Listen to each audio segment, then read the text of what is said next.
मंगलवार व्रत कथा। व्यास जी ने कहा, एक बार नैमिषारण्य तीर्थ में 80,000 मुनि एकत्र होकर पुराणों के ज्ञाता श्री सूत जी से पूछने लगे, हे महामुने, आपने हमें अनेक पुराणों की कथाएं सुनाई हैं, अब कृपा करके हमें ऐसा व्रत और कथा बताएं जिसके करने से संतान की प्राप्ति हो तथा मनुष्यों को रोग, शोक, अग्नि, सर्व दुख आदि का भय दूर हो, क्योंकि कलयुग में सभी जीवों की आयु बहुत कम है।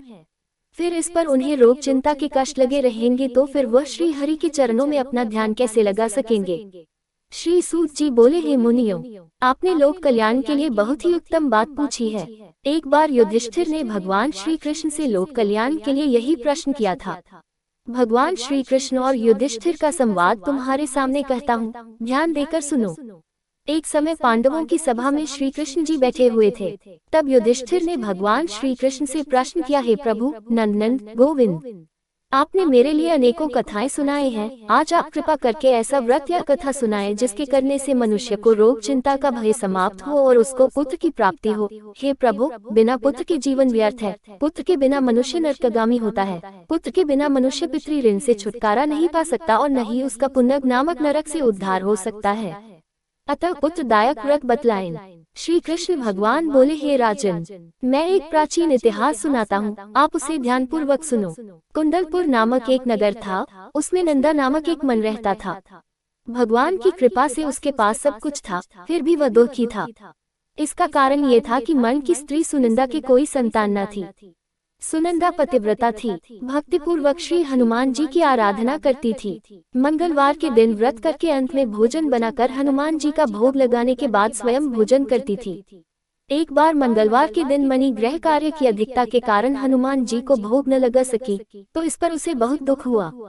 उसने कुछ भी नहीं खाया और अपने मन में प्रण किया कि अब तो अगले मंगलवार को ही हनुमान जी का भोग लगाकर अन्न जल ग्रहण करूंगी।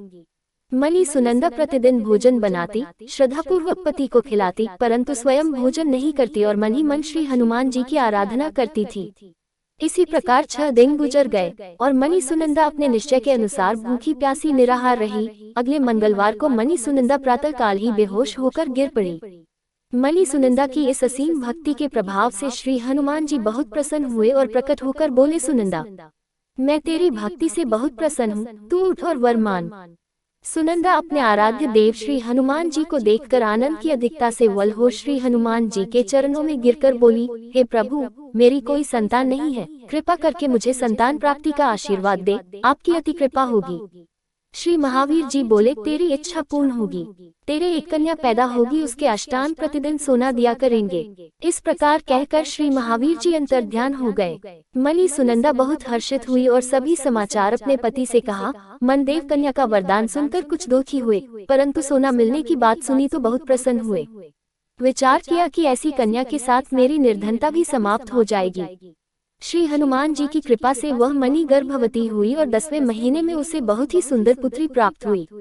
ये बच्ची अपने पिता के घर में ठीक उसी तरह से बढ़ने लगी जिस प्रकार शुक्ल पक्ष का चंद्रमा बढ़ता है।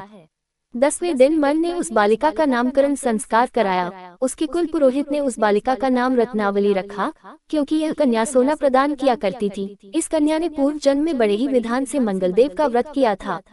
रत्नावली का अष्टांग बहुत सा सोना देता था, उस सोने से नंदा मन बहुत ही धनवान हो गया। अब मणि भी बहुत अभिमान करने लगी थी। समय बीतता रहा, अब रत्नावली 10 वर्ष की हो चुकी थी। एक दिन जब नंदा मन प्रसन्नचित्त था, तब सुनंदा ने अपने पति से कहा, मेरी पुत्री रत्नावली विवाह के योग्य हो गई है, अतः आप कोई सुंदर तथा योग्य वर देखकर इसका विवाह कर दें। यह सुन मन बोला, अभी तो रत्नावली बहुत छोटी है। तब मणि बोली, शास्त्रों की आज्ञा है कि कन्या 8वें वर्ष में गौरी, 9 वर्ष में राहिनी, 10वें वर्ष में कन्या, इसके पश्चात रजस्वला हो जाती है। गौरी के दान से पाताल लोक की प्राप्ति होती है, राहिनी के दान से बैकुंठ लोक की प्राप्ति होती है, कन्या के दान से इंद्रलोक में सुखों की प्राप्ति होती है। अगर हे पतिदेव रजस्वला का दान किया जाता है तो घोर नरक की प्राप्ति होती है। इस पर मन बोला, अभी तो रत्नावली मात्र 10 ही वर्ष की है और मैंने तो 16 साल की कन्याओं के विवाह कराए हैं, अभी जल्दी क्या है। तब मणि सुनंदा बोली, आपको तो लोभ अधिक हो गया लगता है। शास्त्रों में कहा गया है कि माता पिता और बड़ा भाई रजस्वला कन्या को देखते हैं तो वह अवश्य ही नरकगामी होते हैं। तब मन बोला, अच्छी बात है, कल मैं अवश्य ही योग्य वर की तलाश में अपना दूध भेजूंगा। दूसरे दिन मन ने अपने दूत को बुलाया और आज्ञा दी कि जैसी सुंदर मेरी कन्या है वैसा ही सुंदर वर उसके लिए तलाश करो। दूत अपने स्वामी की आज्ञा पाकर निकल पड़ा। पंपई नगर में उसने एक सुंदर लड़के को देखा। यह बालक एक मन परिवार का बहुत गुणवान पुत्र था। इसका नाम सोमेश्वर था। दूत ने इस सुंदर व गुणवान मन पुत्र के बारे में अपने स्वामी को पूर्ण विवरण दिया। मन नंदा को भी सोमेश्वर अच्छा लगा और फिर शुभ मुहूर्त में विधि पूर्वक कन्यादान करके मन मनी संतुष्ट हुए। परंतु मन के मन तो लोभ समाया हुआ था। उसने कन्यादान तो कर दिया था पर वह बहुत खिन्न भी था। उसने विचार किया कि रत्नावली तो अब चली जाएगी और मुझे इससे जो सोना मिलता था वह अब मिलेगा नहीं। मेरे पास जो धन था कुछ तो इसके विवाह में खर्च हो गया और जो शेष बचा है वह भी कुछ दिनों पश्चात समाप्त हो जाएगा। मैंने तो इसका विवाह करके बहुत बड़ी भूल कर दी है। अब कोई ऐसा उपाय हो कि रत्नावली मेरे घर में ही बनी रहे, अपनी ससुराल ना जावे। लोभ रूपी राक्षस मन के मस्तिष्क पर छाता जा रहा था। रात भर अपनी या पर बेचैनी से करवटें बदलते बदलते उसने एक बहुत ही क्रूर निर्णय लिया। उसने विचार किया कि जब रत्नावली को लेकर उसका पति सोमेश्वर अपने घर के लिए जाएगा तो वह मार्ग में छिपकर सोमेश्वर का वध कर देगा और अपनी लड़की को अपने घर ले आवेगा, जिससे नियमित रूप से उसे सोना भी मिलता रहेगा और समाज का कोई मनुष्य उसे दोष भी नहीं दे सकेगा। प्रातःकाल हुआ तो नंदा और सुनंदा ने अपने जमाई तथा लड़की को बहुत सारा धन देकर विदा किया। सोमेश्वर अपनी पत्नी रत्नावली को लेकर ससुराल से अपने घर की तरफ चल दिया। मन नंदा महालोक के वशीभूत हो अपनी मति खो चुका था। पाप पुण्य को उसे विचार न रहा था।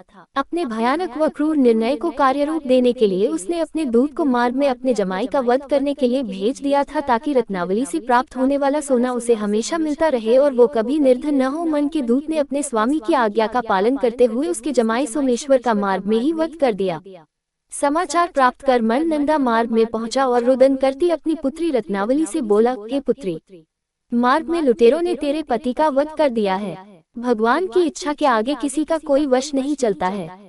अब तू घर चल, वहाँ पर ही रहकर शेष जीवन व्यतीत करना।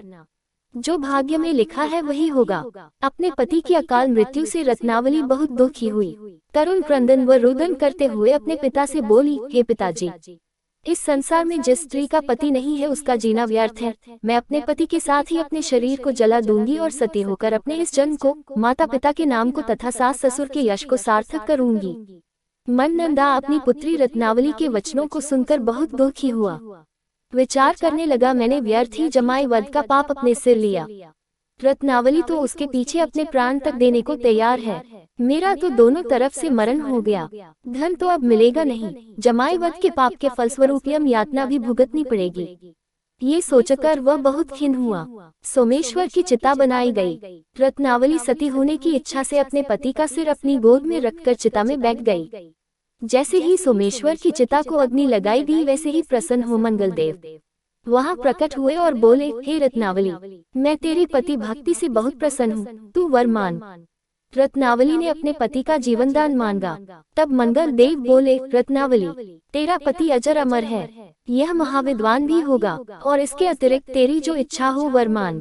तब रत्नावली बोली, हे ग्रहों के स्वामी, यदि आप मुझ पर प्रसन्न हैं तो मुझे यह वरदान दीजिए कि जो भी मनुष्य मंगलवार के दिन प्रातःकाल लाल पुष्प, लाल चंदन से पूजा करके आपका स्मरण करे उसको रोग व्याधि न हो, स्वजनों का कभी वियोग न हो, सर्प, अग्नि तथा शत्रुओं का भय न रहे। जो स्त्री मंगलवार का व्रत करे वह कभी विधवा न हो। मंगलदेव तथास्तु कहकर अंतर्ध्यान हो गए। सोमेश्वर मंगलदेव की कृपा से जीवित हो उठा। रत्नावली अपने पति को पुनः प्राप्त कर बहुत प्रसन्न हुई और मंगलदेव का व्रत प्रत्येक मंगलवार को करके वृतराज और मंगलदेव की कृपा से इस लोक में सुख ऐश्वर्य को भोगते हुए अंत में अपने पति के साथ स्वर्ग लोक को गई। मंगलवार व्रत एक अन्य कथा। तथा एक ब्राह्मण दंपति के कोई संतान न हुई थी, जिसके कारण पति पत्नी दुखी थे। वह ब्राह्मण हनुमान जी की पूजा हेतु वन में चला गया। वह पूजा के साथ महावीर जी से एक पुत्र की कामना प्रकट किया करता था। घर पर उसकी पत्नी मंगलवार व्रत पुत्र की प्राप्ति के लिए किया करती थी। मंगल के दिन व्रत के अंत में भोजन बनाकर हनुमान जी को भोग लगाने के बाद स्वयं भोजन ग्रहण करती थी। एक बार कोई व्रत आ गया जिसके कारण ब्राह्मणी भोजन न बना सकी। तब हनुमान जी का भोग भी नहीं लगाया। वह अपने मन में ऐसा प्रण करके सो गई कि अब अगले मंगलवार को हनुमान जी को भोग लगाकर अन्न ग्रहण करूंगी। वह भूखी प्यासी 6 दिन पड़ी रही। मंगलवार के दिन तो उसे मूर्छा आ गई। तब हनुमान जी उसकी लगन और निष्ठा को देखकर अति प्रसन्न हो गए। उन्होंने उसे दर्शन दिए और कहा, मैं तुमसे अति प्रसन्न हूँ। मैं तुझको एक सुंदर बालक देता हूँ जो तेरी बहुत सेवा किया करेगा। हनुमान जी मंगलवार को बाल रूप में उसको दर्शन देकर अंतर्धान हो गए। सुंदर बालक पाकर ब्रह्मानी अति प्रसन्न हुई। ब्रह्मानी ने बालक का नाम मंगल रखा। कुछ समय पश्चात ब्राह्मण वन से लौटकर आया। प्रसन्नचित सुंदर बालक घर में क्रीड़ा करते देखकर वह ब्राह्मण पत्नी से बोला, यह बालक कौन है? पत्नी ने कहा, मंगलवार के व्रत से प्रसन्न हो हनुमान जी ने दर्शन दे मुझे बालक दिया है। पत्नी की बात छल से भरी जान उसने सोचा, ये कुलता व्याभिचारिणी अपनी कलुषता छुपाने के लिए बात बना रही है।